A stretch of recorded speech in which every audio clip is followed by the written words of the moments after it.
let's talk about some incredible music by Gary Bartz. Who is Gary Bartz, you ask? Only one of the most legendary jazz saxophonists alive. Born in Baltimore, Maryland, he went on to make records with McCoy Tyner, Art Blakey, Pharoah Sanders, Roy Ayers, and Miles Davis, all before his 30th birthday. He is a giant who made a pair of giant albums in the early 1970s. Taifa, recorded in November of 1970, and Uhuru, recorded 2 months later in January of 1971. Later released as a double album called Harlem Bush Music. These records are powerful and they don't sound like anything else you'll ever hear. Just check out my favorite track, Uhuru Sasa.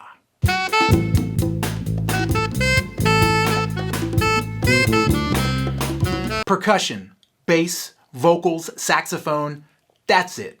No piano. This was the concept of NTU Troop. Gary Bartz wanted a group that could play anywhere at any time and be joined by the audience on percussion or vocals. The whole tune is set up by this offsetting, groovy drum part.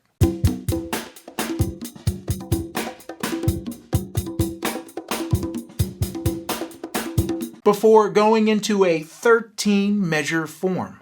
13 bars. The A sections are 7 bars long, and everybody plays the melody in unison, including the bass.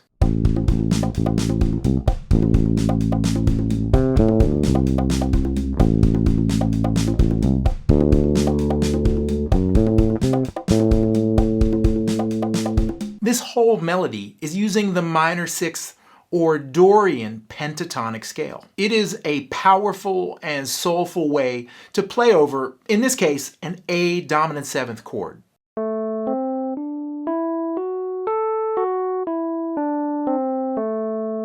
And those lyrics are absolutely a reflection of 1970 in America. Hell no, I won't fight your filthy battles no more. Hell no. You see, I got some battles of my own to fight for. This was the same year as the Kent State Massacre, the same year as the Hard Hat Riot. The war in Vietnam was a national powder keg. Hell no, I won't raise your children and you no more. Hell no, because I've got some children of my own to raise up. I love how he sings, "Raise up." This was a powerful statement about black servitude and the growing black consciousness movement of the early 1970s. Raise up! The B section is 6 bars long and shows the power of common tones. When the vocal stays on one note and the bass note starts to change, we can start to hear the harmony come through, even though there's no piano or guitar.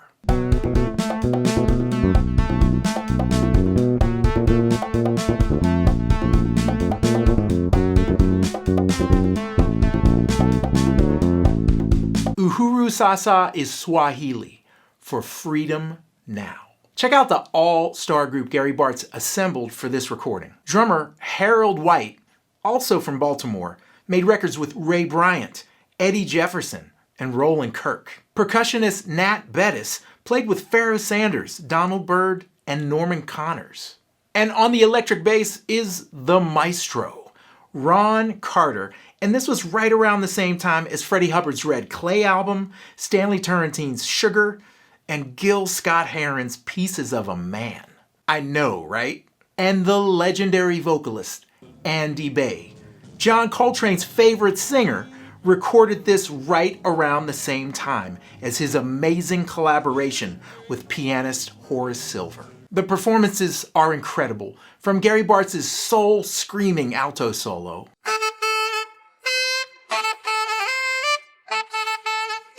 to Ron Carter's grooving harmonic comping via double stops.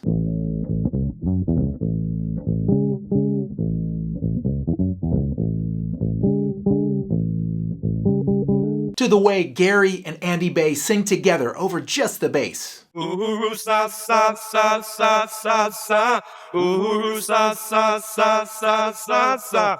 Uhuru Sasa, sa, sa, sa. It's DIY and grooving and somehow timely. Gary Bartz spoke specifically about this track in 2012. The Vietnam War was going on. That's a protest song. I remember that time. I don't believe in war. Call me funny or whatever, but I lost a lot of friends, lost family, to wars. And I'm, I was feeling that to me, music can work in different ways. I started trying to think of other ways that the music could work, especially in the community. It's funny, I just found out about a month or so ago, someone was telling me, well, almost every Black Panther family had that album. So I said, well, good. Made me very proud. It's great music. It's purposeful music, and it's played by great musicians. So do yourself a favor and check it out.